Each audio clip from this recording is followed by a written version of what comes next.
When you think of Gulf Shores, you think of beaches, you think of condos, and now you start thinking more about traffic.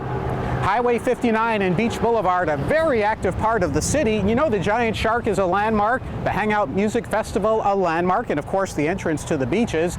But Gulf Shores was not always like this. Let's go back in time before Hurricane Frederic to a quieter Gulf Shores. Doodle-doo, doodle-doo, doodle-doo, doodle-doo. You don't see high-rises, you see cottages amongst sand dunes in what was to become the city of Gulf Shores. Beach Boulevard is mostly 2 lanes. The Pink Pony has a pier. The tallest buildings are 4 stories. Beachside vacation homes and motels sit along the beach. In comes Frederic, out goes building after building. Those remaining are damaged. A little more to the east, the Rolling Tides Hotel went out with the tide. In September of 1979, it was a disaster right after Frederic. 95% of the structures on the beach received some damage or were destroyed. Some buildings still standing were merely shells. One example was the Holiday Inn. At first glance, the structure appeared to have weathered the storm, but a side view shows a gutted interior.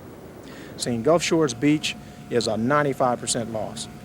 What about some of the very familiar tourist areas, let's say the state resort, the Gulf Shore State Resort? Problem there, Bob, is you can't get to it. The waterslide park, before Frederic and then after Frederic, is damaged, never to be rebuilt. The Pink Pony is gone, but it was rebuilt right after Frederic. We drove the pilings 35 feet into the sand, then came back up and just started building up. 21 days later, there it was sitting in the air, 16 foot 1 inch above sea level now. That's much higher than we were before. Frederic made Gulf Shores build smarter, but 25 years later, Hurricane Ivan would hit a much more developed Gulf Shores, inflicting costly damage through wind and storm surge, with so many more people and buildings impacted. Some properties were severely damaged, while others took a beating. Look, the Pink Pony stood up to Ivan in 2004. Diddle-a-doo, diddle-a-doo, diddle-a-doo, diddle-a-doo. Where I stand right now in front of the Edgewater on West Beach Boulevard, this one spot tells the full story of Hurricane Frederic's impact on Gulf Shores. It's all now towering condos.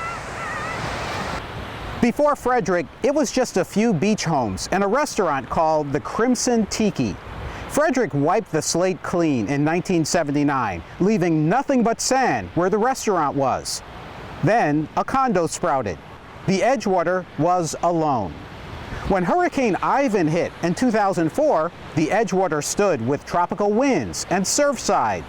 Now the colossal Crystal Towers condos stands across the street. All of this, in part, due to Hurricane Frederic's destruction. In Gulf Shores, I'm Chief Meteorologist Alan Seals, News 5.